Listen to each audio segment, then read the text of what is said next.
nous avons bataillé un petit peu avec le club éthique, que je remercie, parce que ils voulaient que nous présentons la spécialité. C'est vrai que nous sommes en train de mettre en place une spécialité sur l'intelligence artificielle et sur la science des données. Et nous ne pouvons pas dévoiler on est en étude. De toute façon, nous sommes en train de travailler dessus. Nous n'avons pas voulu dévoiler toute la spécialité parce que nous travaillons encore avec les enseignants. Nous sommes en train de la finaliser. Donc, ce que nous allons faire aujourd'hui, c'est un petit peu donner les grandes lignes de la formation.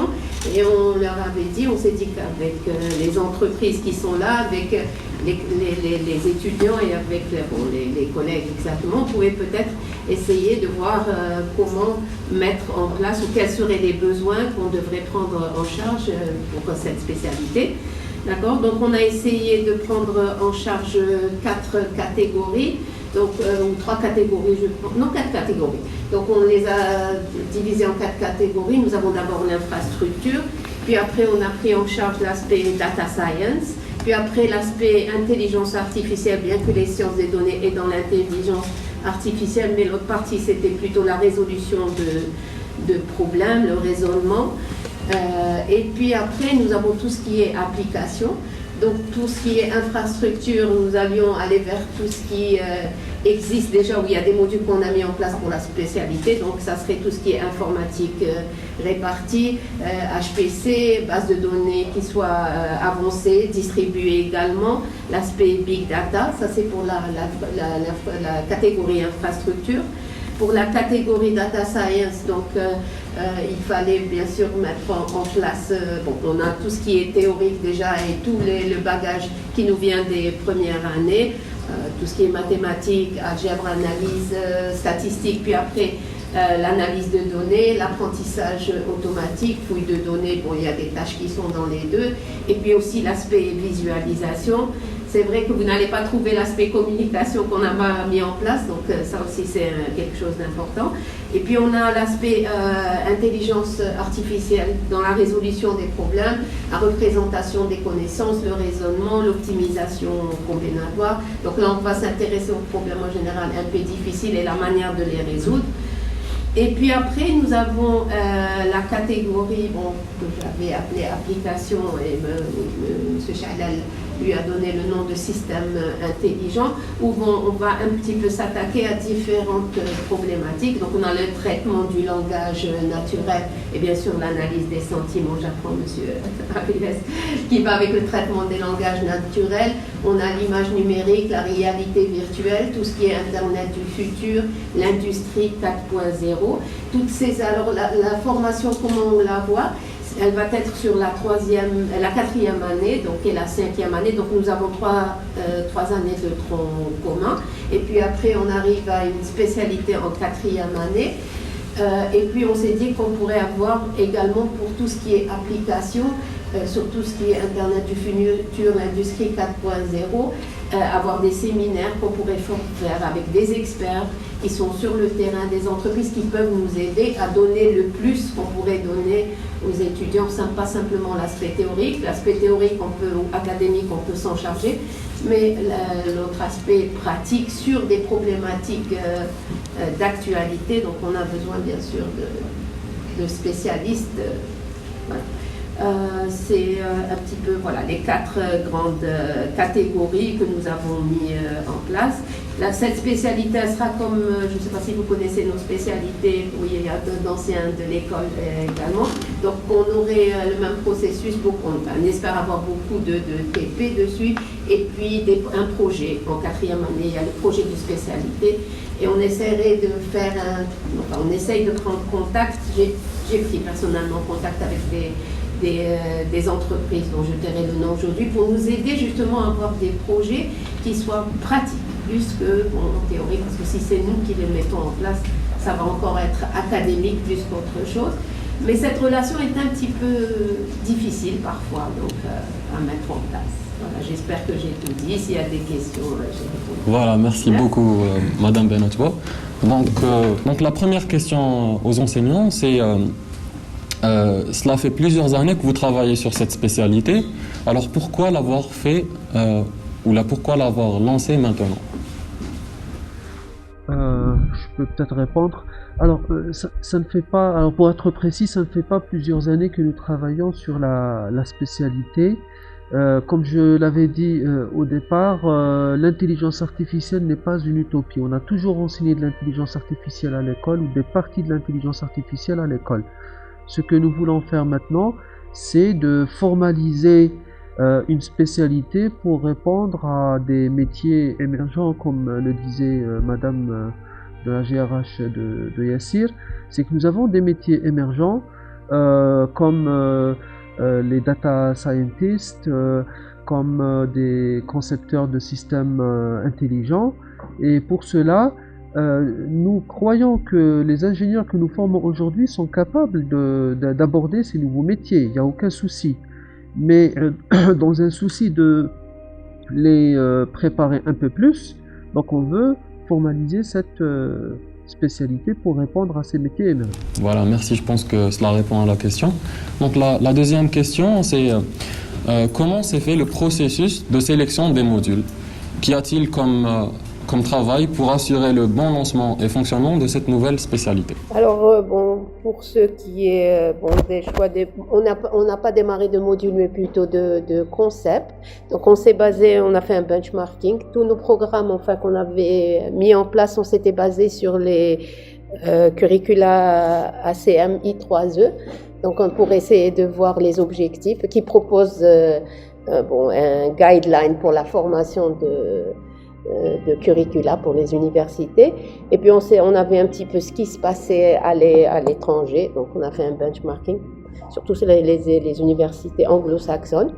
On a regardé un petit peu aussi les universités françaises, et on a vu également notre ressource humaine, parce que c'est vrai, ça c'est ce qu'a dit M. Chalal, est vrai, beaucoup de notions, beaucoup de choses étaient présentes mais enfouies. D'ailleurs, quand on a commencé à contacter les enseignants pour des concepts, pour des choses, pour des modules, on nous disait oui mais on le fait, sauf que c'était pas mis en valeur. Et pour avoir discuté avec des étudiants qui avaient terminé le cursus à l'école et qui étaient partis à l'étranger faire un doctorat ou autre, c'est après qu'ils réalisaient, parce qu'au début, quand on leur disait est-ce que vous faites de la data science ou de l'intelligence artificielle, on avait tendance à dire non, parce que ça ne ressortait pas. Mais dans les concepts, oui, c'était enfoui. Donc on a essayé de réorganiser les choses. Mais on a vu un petit peu ce qui se passait à l'étranger, surtout les curricula ACM. Voilà. Merci madame. Donc vous avez parlé de ressources humaines. Donc, je vais vous poser la question. Bon, vous avez dit qu'il y a déjà des modules, les enseignants qu'on a, les ressources humaines qu'on a, maîtrisent déjà. Mais bien sûr qu'il y a d'autres, de nouveaux modules qui sont nouveaux. Donc combien de temps ça va prendre pour former de nouveaux enseignants compétents dans ce domaine-là? Nous avons beaucoup de doctorants qui sont dans des domaines de ce type-là. Bon, on en a un exemple qui travaille sur le traitement des langages naturels, donc c'est naturellement qu'on est allé vers lui.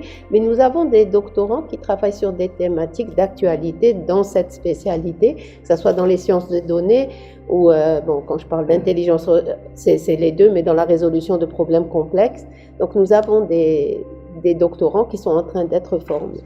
Donc, par rapport à la formation, est-ce que vous pensez dans quelques années, il y aura plus de spécialités dans ce domaine?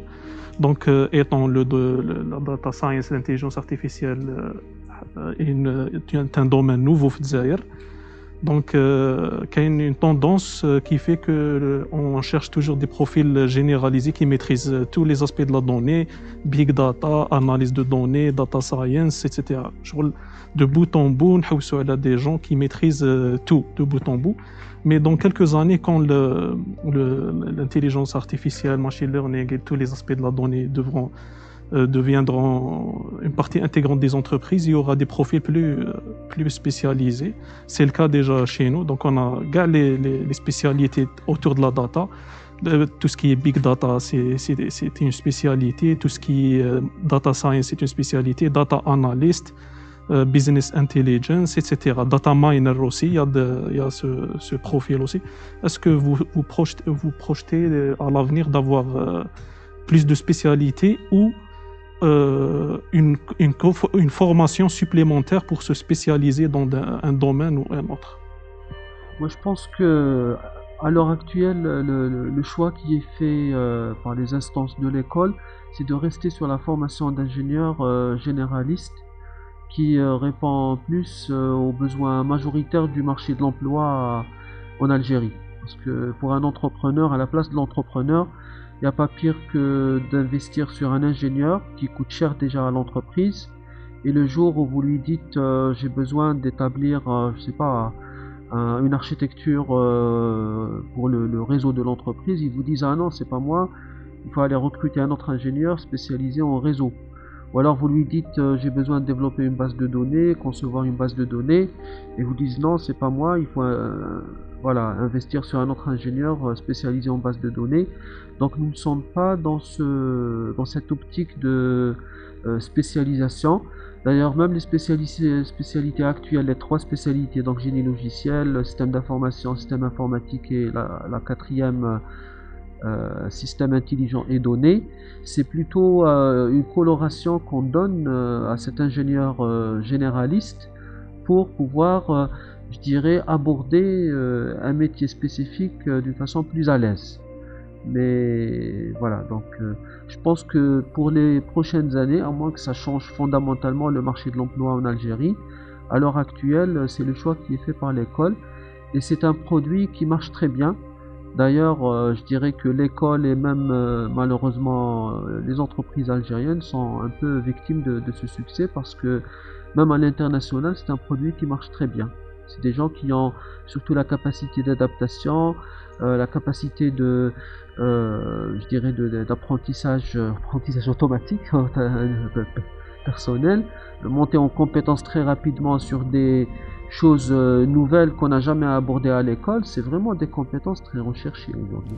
Voilà, monsieur, mais sur ce point, justement, une chose qu'on reproche un peu aux modules existants à l'ESI, c'est qu'ils sont un peu trop théoriques. Donc, est-ce que vous comptez mettre à jour ces modules afin de les adapter aux tendances actuelles et surtout faire le domaine?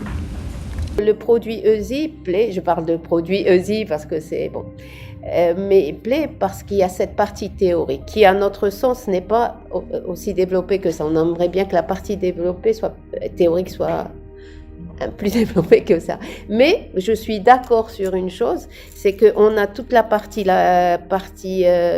c'est-à-dire que la partie théorique reste un point fort pour la formation de l'école, mais il faudrait peut-être renforcer la partie pratique. On est d'accord sur ça, la partie pratique, peut-être, on a essayé, c'est-à-dire ça fait un moment qu'on savait que c'était un petit souci pour la formation il y a quelques années, donc nous avons mis en place certaines choses. Mais la partie théorique, non, elle doit rester, elle est importante et elle fait le plus de cette formation. Mais c'est vrai, renforcer la partie pratique, oui, je suis d'accord avec. Je pense qu'il y a quelques partenariats parce que l'année passée, il y a un partenariat avec l'entreprise Biofarm et grâce à ce partenariat, Monsieur Dahak nous a organisé une sortie en quelque sorte. C'était une initiative peut-être personnelle, avec des personnes avec qui il est en contact. Oui, mais je pense que c'est un partenariat officiel avec l'ESI et nous avons vu en quelque sorte la mise en place des modules que nous avons traités dans la spécialité site. Et j'ai une autre question pour mes enseignants. Est-ce que la mise en place de cette spécialité va affecter les autres, par exemple site, SIL et SIG? Est-ce que, par exemple, prochainement, vous allez éliminer le module Big Data Mining de la spécialité site parce qu'il est enseigné dans Data Science? Non, il n'y aura pas ce type d'impact parce qu'en fait, il y a la notion d'unité d'enseignement transversale qui fait qu'elles peuvent être suivies par toutes les spécialités. Le seul impact qu'il va y avoir sur les autres spécialités, c'est en termes d'effectifs. Parce que si on crée une nouvelle spécialité, ça veut dire que dans les autres spécialités, il y aura moins d'étudiants. Et donc là, c'est plutôt, je dirais, de l'optimisation par rapport à la ressource humaine, les charges des enseignants, etc. C'est un travail que nous allons faire pour que ce soit équilibré et que tout le monde puisse travailler à l'école. Mais des modules, par exemple, comme BI, qui est ouvert dans le site, On va pas le fermer parce qu'il sera enseigné peut-être dans la nouvelle spécialité ou Big Data Mining, pareil.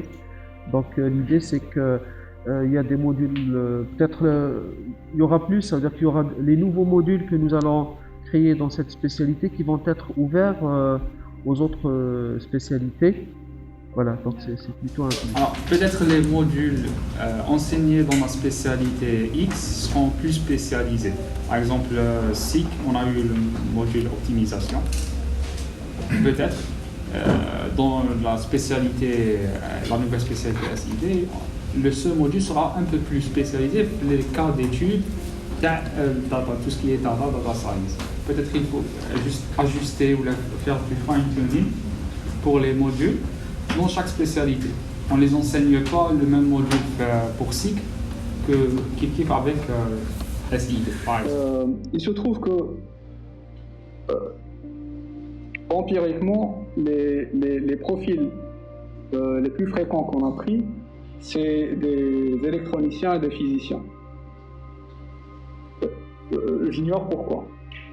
Mais parce que aussi, les problèmes qu'on a dû résoudre, c'est des problèmes dans le secteur de l'énergie. Et donc ça concernait la caractérisation du réservoir, et donc ça concernait des phénomènes physiques. On a dû traiter des phénomènes physiques qui concernent le sang, et donc il y a eu du traitement du signal. Et donc ce sont des personnes qui étaient beaucoup plus à l'aise par rapport à ça, par rapport à un problème technique qui peut être formulé, qui peut être... On cherche des personnes qui ont l'aspect théorique, justement, qui doit être travaillé. Et s'il y a quelque chose que je regrette le plus, c'est de ne pas avoir travaillé plus dur à l'université pour acquérir encore plus de bagages théoriques. Parce qu'il n'y a pas un truc que j'ai étudié qui m'a pas servi. Et ça, je regrette franchement. Voilà, donc j'aimerais alors revenir au point pratique, puisqu'on a longuement parlé de la partie théorique. Et je me dirige vers vous pour vous demander est-ce qu'il y aura possibilité d'avoir des collaborations entre l'école et les entreprises, donc vos entreprises, ainsi que les spécialistes du domaine, pour proposer des TP, des projets, voire même des séminaires pour un meilleur enseignement de ces modules, pour toucher plus de pratiques.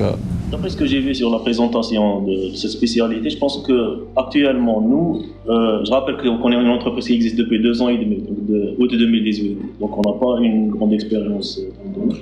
Mais d'après l'expérience que j'ai vue, il y a certaines parties où on peut aider. Nous, par exemple, la partie infrastructure, que maintenant on maîtrise très bien.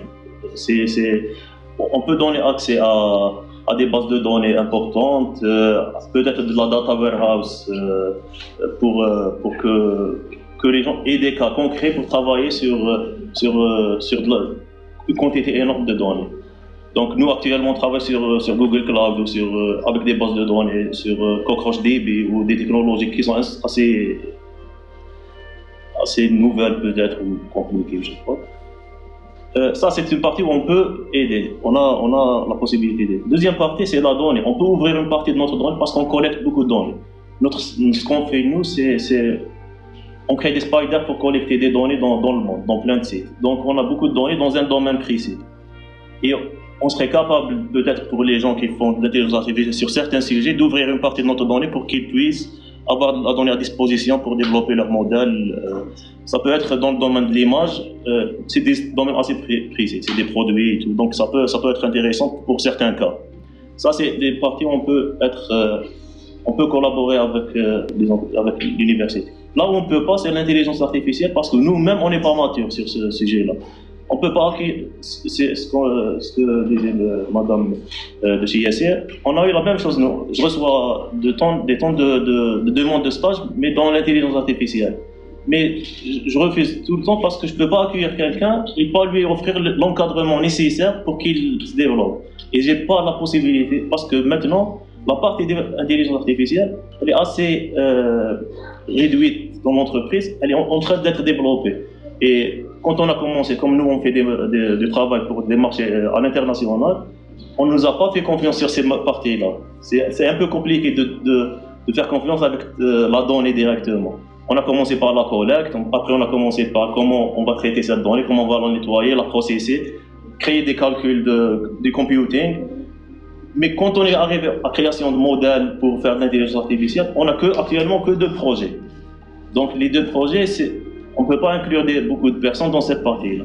Mais tout ce qui est avant cette partie-là, on est assez mature pour le faire, à mon avis. C'est ce que je vois actuellement. Voilà, merci beaucoup pour votre intervention. Avant de venir... je peux rebondir. En ce qui concerne la collaboration aussi, une de nos collègues avait une trentaine d'étudiants, encadrait une trentaine d'étudiants pour leur PFE par exemple. Une trentaine d'étudiants, on ne pouvait pas accueillir ça. Donc on a fait quelque chose qui est un petit peu similaire à ce qui a été dit, c'est qu'on a, pour nos activités internes, on a développé une plateforme d'intelligence artificielle pour nous faciliter les choses. C'est-à-dire ça règle un petit peu tous les problèmes qui sont rencontrés en faisant de l'intelligence artificielle. Tout ce qui concerne notebook collaboratif où vous pouvez éditer, tout ce qui concerne lancer des jobs sur des images Docker qui sont prédéfinies, tout ce qui concerne le tracking de l'expérimentation. Vous ne pouvez pas faire de l'expérimentation sans traquer vos résultats. Donc tout ce qui est tracking automatique et déploiement des modèles pour pouvoir les invoquer même par des personnes qui ne sont pas forcément dans le domaine. C'est-à-dire vous envoyez une requête, vous avez une réponse d'un modèle qui est déjà déployé. Donc ce qu'on a fait, c'est au lieu de les accueillir chez nous, on a ouvert notre plateforme, on leur a donné des accès pour qu'ils puissent travailler. Et donc surtout c'était au début de la pandémie, au tout début où les universités fermaient, notamment l'université de Blida. Et donc ils ont pu justement présenter leur projet de fin d'études, et ils ont pu travailler en groupe sur cette plateforme. Et donc ça aussi, ce genre de collaboration peut exister où on ne prend pas forcément des PFE, mais on contribue en offrant des plateformes ou des outils de production. Nous, bien évidemment, on est très favorable à ce type de collaboration, mais au-delà donc des PFE qui ont été cités, l'ouverture de plateformes. Donc je pense qu'on n'a pas eu d'expérience, mais puisque les collègues sont disposés à ouvrir des plateformes et fournir accès à des plateformes, c'est une très bonne chose qu'on pourra exploiter dans le cadre notamment soit de projets de recherche au niveau du laboratoire, ou alors de l'enseignement au niveau des TP, mais aussi quelque chose que nous faisons, mais pas beaucoup, et c'est des interventions ponctuelles pour des retours d'expérience. Donc ça, c'est quelque chose qu'on peut faire au niveau des cours. Il y a certains cours où on invite donc des industriels pour faire ce retour d'expérience. Je pense que c'est une très bonne chose si on peut donc faire ce genre de choses dans la nouvelle spécialité, parce qu'il y a beaucoup de choses à ne serait-ce que poser un problème et dire aux étudiants voilà le problème que nous avons et essayer de réfléchir à trouver des solutions, etc. Ce sera une très bonne chose pour avoir des problèmes concrets. Voilà, toujours sur ce point, monsieur, vous avez dit qu'on va trouver des solutions à des problèmes qui existent, à l'ESI notamment. Mais est-ce que l'ESI est prête pour appliquer ces solutions intelligentes d'intelligence artificielle au sein de l'ESI, au sein de l'école? Est-ce qu'elle est prête de faire aussi, par exemple, du e-learning analytics, par exemple? Est-ce qu'on est prêt pour faire ça? J'avoue que j'avais un peu, je dirais, une difficulté à répondre à votre question, parce que autant quand on est établissement de formation supérieure, je peux vous dire qu'on peut enseigner cette discipline à travers donc les compétences que nous avons dans l'école, etc. Autant se transformer en un client pour cette spécialité, je dirais que peut-être ça pose exactement le même problème qu'avaient posé les collègues au niveau de l'entreprise, c'est la préparation de l'institution à la numérisation. Il faut commencer par ça déjà. Parce que si on n'a pas de la digitalisation, si on n'a pas de numérisation, c'est très difficile de parler d'intelligence artificielle. Donc je dirais que voilà, la question à se poser, c'est faire un état des lieux déjà de la numérisation et de la digitalisation au sein de l'école, au sein de l'administration, au sein de la pédagogie, pour que par la suite on pourrait poser la question sur l'utilisation des techniques de l'intelligence artificielle pour optimiser, pour améliorer cette numérisation. Donc là, ça va ouvrir tout un débat et malheureusement, il n'y a pas la DSI pour parler de cet aspect-là. Donc je pourrais pas vraiment me prononcer là-dessus, mais je dirais en tant que client, utilisateur des services de l'école, on n'est pas forcément très satisfait, comme peut-être certains parmi vous. Et donc, parler d'intelligence artificielle à ce niveau-là, c'est peut-être un peu prématuré à mon avis, au niveau de l'école, parce que là, on se positionne en tant que client, en tant que consommateur de l'intelligence artificielle. Voilà, merci à vous tous. Donc, avant de clôturer cette rubrique, donc il y a un dernier point qu'on aimerait aborder, et c'est le fait que, qui m'a dit depuis le début, le marché algérien, il n'est pas assez mature pour accueillir des jobs comme par exemple, comme l'a précisé Mademoiselle Nouria, pardon. Par exemple, le job data engineer est beaucoup plus demandé que le job data scientist. Donc, quelles sont par exemple les compétences qui selon vous sont indispensables au marché algérien, mais qui ne sont pas enseignées dans cette spécialité, ou là que vous ne prévoyez pas mettre dans cette spécialité, et au contraire, quelles sont les compétences qui vont être enseignées, mais qui n'ont pas leur place nécessairement par rapport au marché algérien? Je pense qu'il faut d'abord évaluer la maturité du marché algérien dans le domaine de la data. Il existe notamment un modèle proposé par Dell Technologies. Il y a 4 niveaux. Il y a le Data Aware et le Data Proficient. Le Data Aware, c'est le niveau le plus bas. Je pense que les entreprises algériennes, merci de me corriger, se positionnent dans le Data Proficient, dans le Data Science. Parce qu'ils ont encore des bases de données, par exemple, plusieurs bases de données. Ils ont plusieurs bases de données, peut-être des entrepôts incomplets. Ils commencent à suivre des KPI et utiliser des dashboards intelligents. Et ils ont maintenant le potentiel de construire une infrastructure pour préparer leurs données à être exploitées prochainement. Et selon moi, le data engineering, c'est le rôle le parfait pour le marché algérien. Et ce qu'on doit enseigner, c'est par exemple les systèmes distribués, le cloud, le data management et le data mining, et même les bases de données avancées qui est déjà enseigné à l'ESI. Et pour les autres modules, computer vision et image numérique, je pense que ce type de module doit être soit optionnel ou bien proposé dans la formation du master. Je pense qu'un profil avec des compétences dans le computer vision ne sera pas vraiment consommé par des entreprises algériennes. En tant qu'alumni de l'ESI, en tant que data scientist maintenant, toujours dans cette thématique, quelles sont les compétences que tu n'as pas abordées dans ta formation académique, mais les حقيتهم في ton parcours, et vice versa? D'accord, donc j'ai parlé un peu de ça en premier lettre. Donc, puisque je me suis orienté vers un profil tout ce qui est data, je me suis trouvé à devoir apprendre de mon côté, prendre mon temps personnel, à part l'ESI, pour pouvoir acquérir certaines connaissances dans le domaine. D'accord, à l'ESI, on a fait les modèles d'optimisation, le côté théorique, oui. On a fait un module machine learning, oui, on a fait ça. Mais quand on entre dans le monde d'entreprise, le responsable vient, il te dit, voilà, c'est ça mon problème, je veux répondre à ce problème. Alors, généralement, ce n'est pas que mon cas, même mes collègues, les travailleurs. On se bloque un peu au début. Je ne connais pas cette technologie, je ne connais pas comment répondre, comment dois-je formuler ma réponse, ou bien, voilà, c'est un ensemble de skills qui, dans certains cas, sont des soft skills. Et, bon, les soft skills, ça se développe peut-être personnellement, les gens. Il faut être actif et proactif. Pour développer les soft skills, on ne va pas attendre d'une école, d'une université pour développer des compétences. Mais parlons des hard skills, le manque que j'ai vu, c'est en technologie. Par exemple, dans l'entreprise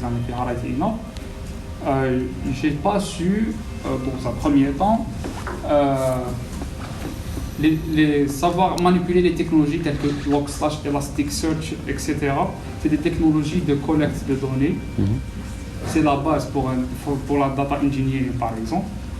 C'est des technologies qu'on doit avoir au moins une première vue pour le monde professionnel. Voilà, donc il y a certaines technologies, voilà, donc les outils, il faut apprendre plus d'outils. Et voilà, je parlais aussi des soft skills. Voilà. Généralement, globalement, c'est ça. D'accord. Avant, c'était le côté business. Je pense que ça doit être enseigné quand même. Je ne sais pas si ça existe ou pas. Côté business, je veux dire comprendre un business, comme les problématiques d'un business. Parce qu'on a remarqué par l'expérience qu'on a eue, chaque fois qu'un informaticien prend du temps pour comprendre le business, il est plus performant. Il sait ce qu'il faut faire plus rapidement pour résoudre le problème. Moi, je vois ça plus comme se mettre à la place du business owner, de celui qui tient le business, et de réfléchir comme lui. Essayer de réfléchir comme il réfléchit pour voir qu'est-ce qu'on peut lui apporter avec la technologie. Donc, la technologie, comme c'est bien dit, c'est qu'on vend une solution, on vend pas de l'intelligence artificielle ou quelque chose. On vend une solution à un problème. Donc, si on comprend bien les problématiques, on peut choisir les bonnes solutions. Voilà, merci beaucoup à vous tous. Donc maintenant, on va prendre 1 à 2 questions ou l'intervention de la part du public.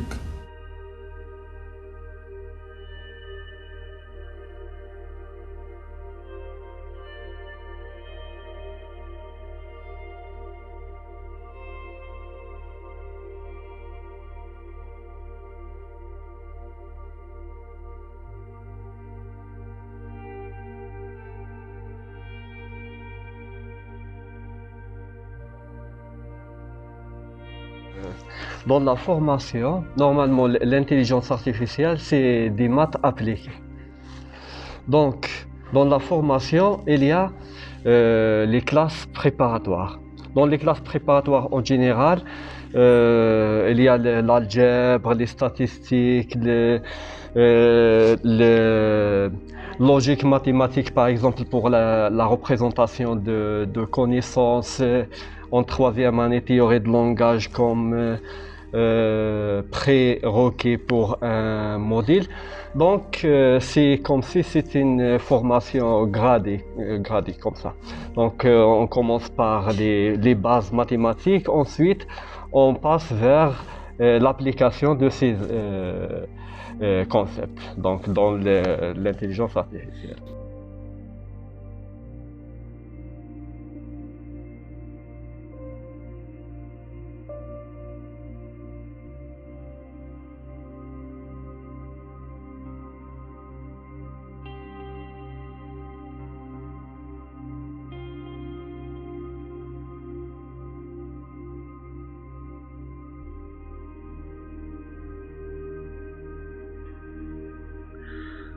En fonction des compétences identifiées, on essaye donc d'inclure dans la formation des matières qui permettent de former à ces compétences. D'accord? Donc là, aujourd'hui, je ne peux pas vous dire que tel ou tel module sera inclus ou pas, mais on essaiera évidemment de ce qui est jugé ou estimé indispensable comme compétence chez ce futur ingénieur pour aborder les métiers de l'intelligence artificielle, qu'il ait donc les modules qui vont avec, qui le forment pour ses compétences. D'accord? Maintenant, est-ce qu'on va mettre dedans architecture logicielle? Je ne sais pas, mais pas forcément. Mais en tout cas, un ingénieur en intelligence artificielle ou en sciences de données sera forcément amené à développer des logiciels. Et donc, il aura, mais c'est des logiciels un peu spécifiques, qui traitent des données, qui analysent des données, qui font de la restitution. Et donc, il aura un module ou des modules qui le forment pour ça. D'accord ?